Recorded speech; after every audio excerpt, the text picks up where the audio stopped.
Hi, I'm Philip. I'm a videographer, and I would rate Wirecast on a scale of 1 to 5 at a 4. The other thing is, if you want more information, click below. Before I had Wirecast, I was doing my lives on Facebook and YouTube just using my smartphone through the app that's available for either of those platforms.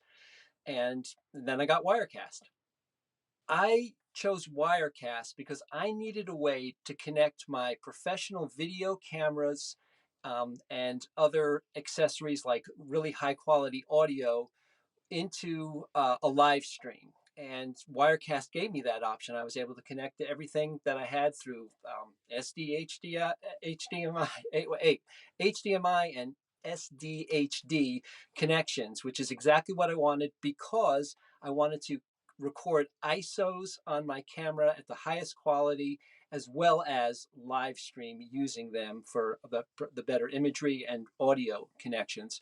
The other reason is that I wanted to be able to use pre-recorded videos and play them back during a live streaming event. And I also wanted to be able to put a lower third and other graphics on the screen. I was able to do all those things with Wirecast. Getting started with Wirecast was really difficult for a number of reasons, and the first one being, well, I had to convince myself it was worth paying for. And although they do have the free test version, you really need to pay for it to get the advantage, the full advantage of it, because you don't want that watermark going up there and everything.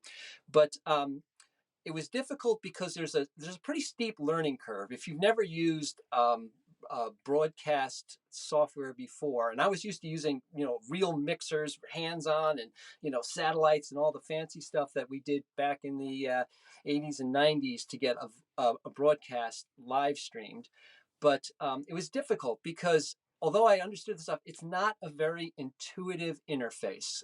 They do have good instructions, and to wait. I can talk about this, right? The customer care where you call in is good. It's really good. They walk you through the stuff. They make sure you have stuff. I mean, but it was hard without that, and I kind of like to just kind of get up and running. So there was definitely a longer and steeper learning curve than I expected.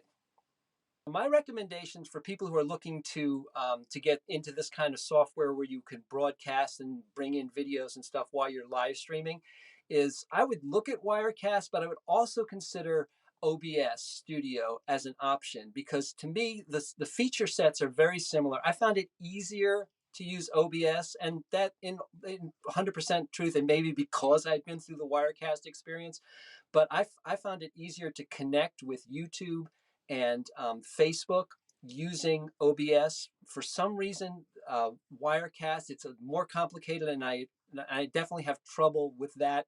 Like I said, when you're paying for the subscription, they do walk you through it, so that's great. So be prepared to spend a significant amount of money to get started, and then the annual fee if you're going to keep up doing it. If you want to remember, there is a maintenance fee to keep with that connection and get the updates and everything like that. So that's what I tell anybody. Consider the free version, but if you need that, and if you have to have, this is the thing, if you have to have what's known as a playlist where it automatically goes from one shot to the next shot to the shot after that, especially if you're just doing it by yourself, then Wirecast is what you want to go with, even though it costs money.